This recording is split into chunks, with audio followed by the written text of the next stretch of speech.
تمام. فاحنا باذن الله هنشوف الفيديو بتاع النهارده ازاي عملت الموك اب ده وازاي جبت الفكره بتاع التصميم بتاع اللوجو، وده كله باذن الله نعرف في الفيديو بتاع النهارده. وزي ما انتم شايفين عملنا اللوجو في اقل تقريبا من ربع ساعه. فبس زي ما انت شايف حاط لك اللوجو يا معلم بتاعك على موك اب اللي انت شايفه الخطير ده. اقسم بالله النتيجه يعني مش عاوز اقول لكم.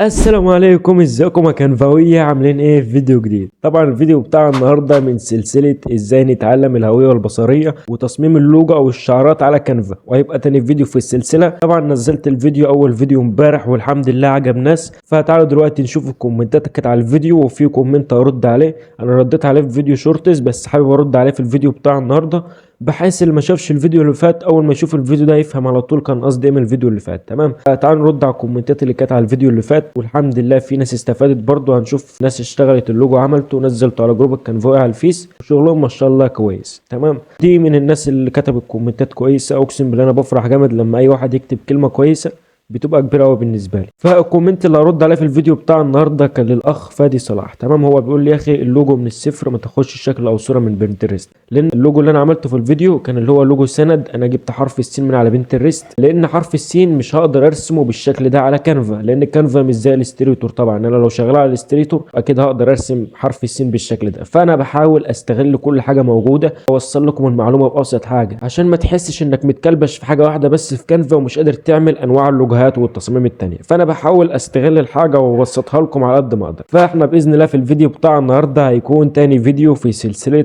تصميم الشعارات والهويه البصريه على كانفا بالموبايل. لو عاوز تجيب القوائم التشغيل دي او الكورسات دي، اول ما تدخل على القناه بتاعتي هتلاقي كلمه قوائم التشغيل، هتلاقي كورس تصميم الشعارات ده فوق، لسه في اول فيديو باذن الله يتملي فيديوهات قريب.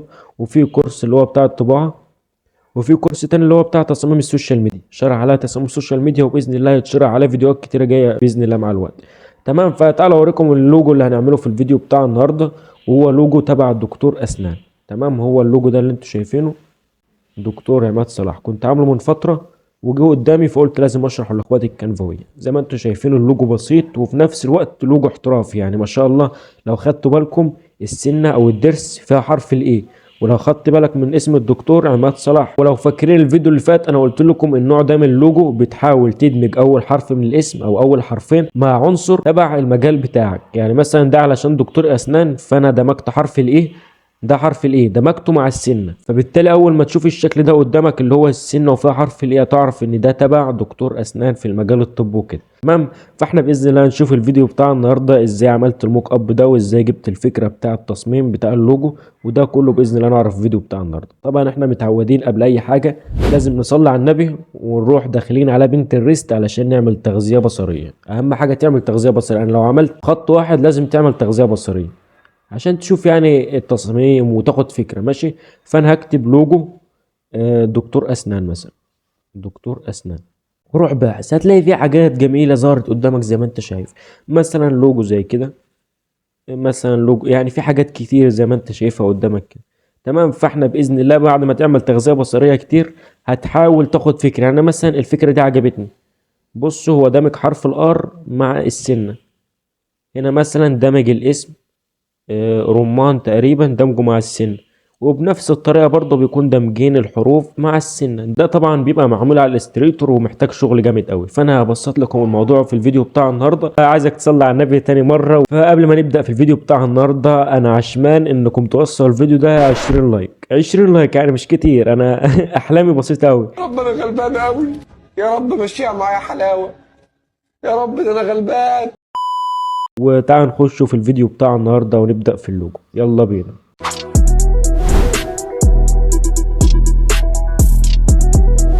طبعا زي ما احنا عارفين هنفتح المقاس بتاع الشعار او اللوجو اللي هو 1080 بكسل في 1080 او 2000 في 2000، يعني مربع زي ما انت شايف كده. تمام، فتعالوا نشوف اللوجو. اللوجو زي ما انتم شايفين بالشكل الجميل اللي انتم شايفينه ده. اول حاجه هنبدا في الايقونه اللي بتكون في اللوجو. الايقونه يا جماعه اللي هو الشكل اللي جنب الاسم، الاسم دكتور عماد صلاح. تمام، فاحنا اول حاجه هنروح جايبين ايه، هندخل على العناصر. الاول نفتح كده الصفحه بتاعتنا فاضيه، ندخل على العناصر، بعدين نكتب في العناصر سنة اسنان او ضرس اسنان، مثلا اكتب سنة اسنان.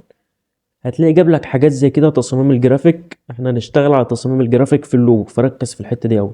هتقلب كده دوس عرض الكل، هتلاقي فيه اشكال للاسنان اللي انت شايفها قدامك دي كلها حاجات تقدر تستخدمها في اللوجو بتاعك وتدمجها معانا. انا مثلا عجبني الشكل اللي هو فوق ده، دوس عليه كده هتلاقيه ظهر قدامك كده.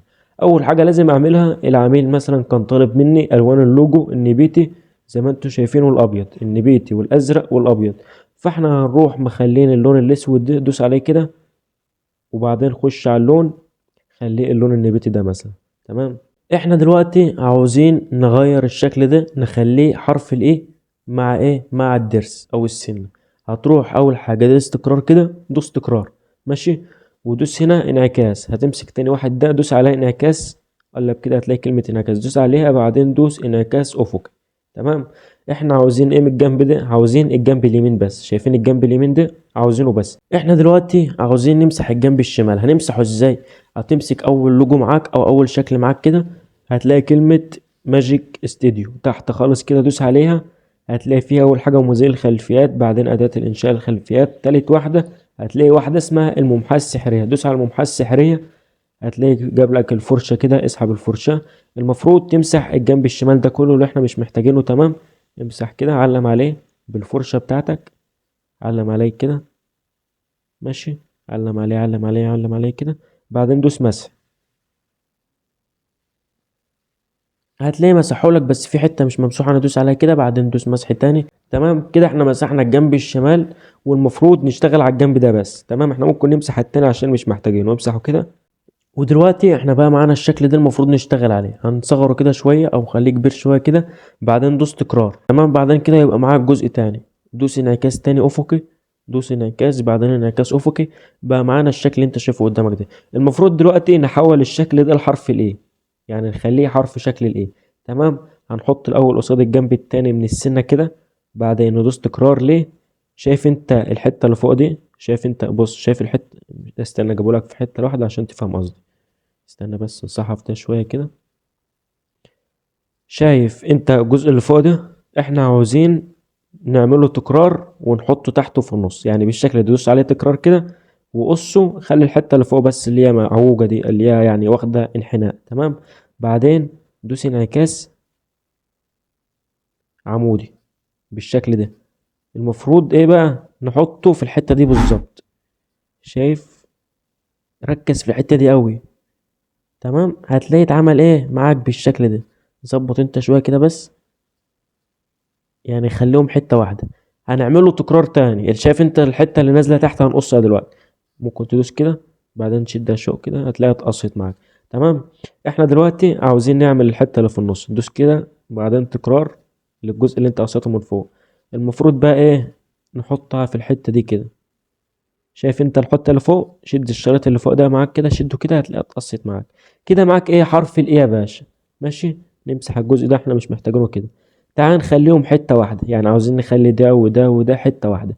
هتروح داخل على المزيد، اختار مثلا اول واحد ده كده، بعدين اختار المزيد، بعدين هتلاقي كلمة تحديد خيارات متعددة، دوس عليها واختار اول شكل واختار الشكل اللي تحت، دوس تجميع.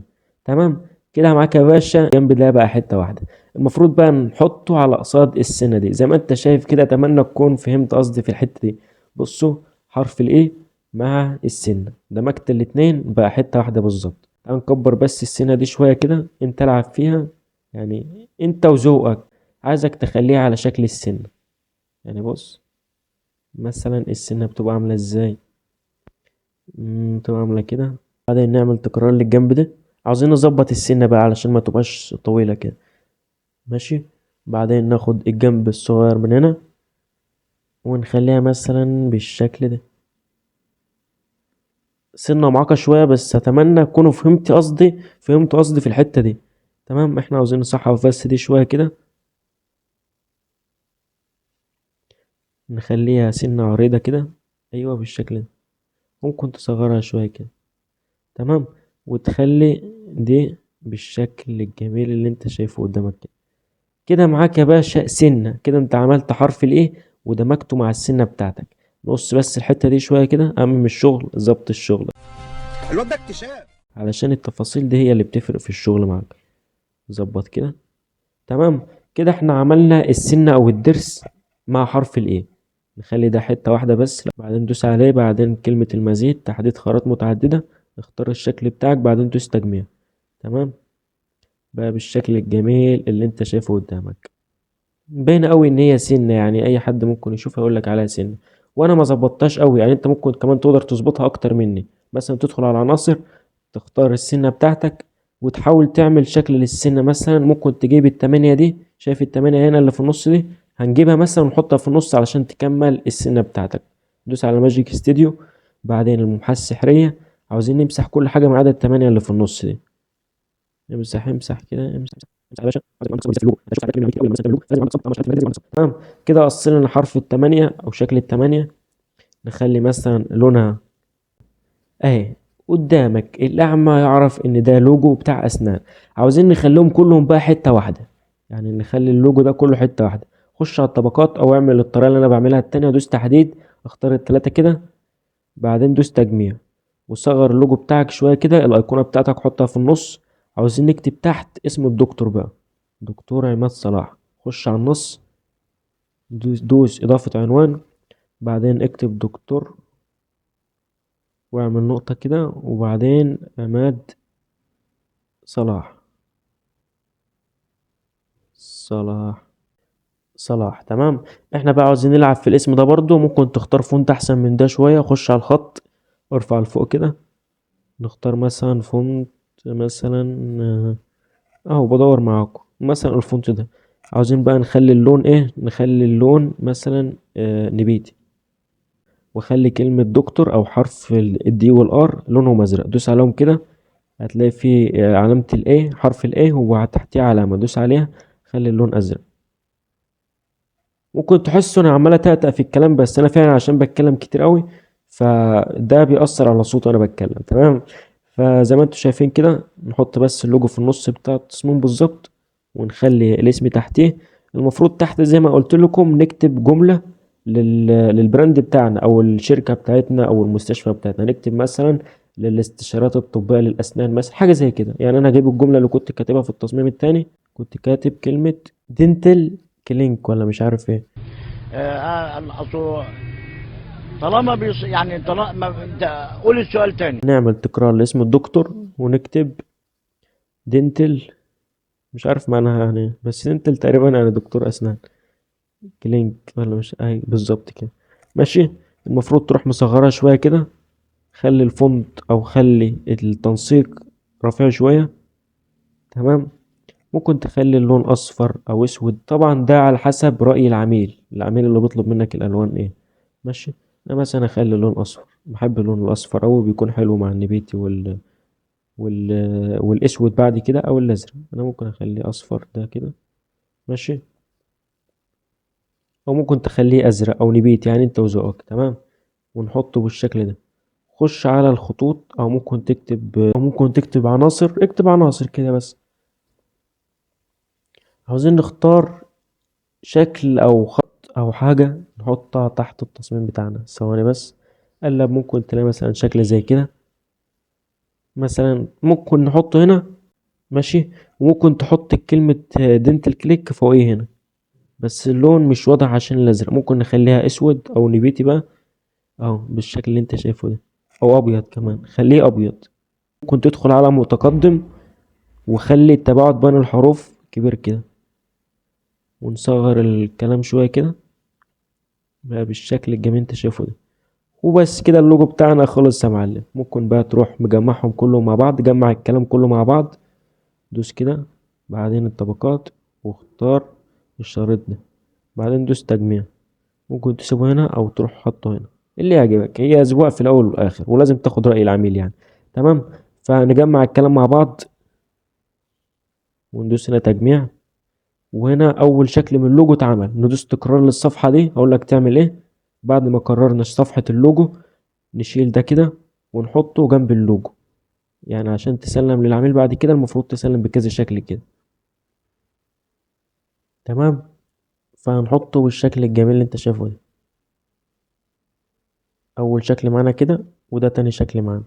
تعال ننزل التلات لوجوهات دول علشان نحطهم على موك اب كويس. مثلا هننزل الشكل ده بس، او ممكن ننزل الشكل ده.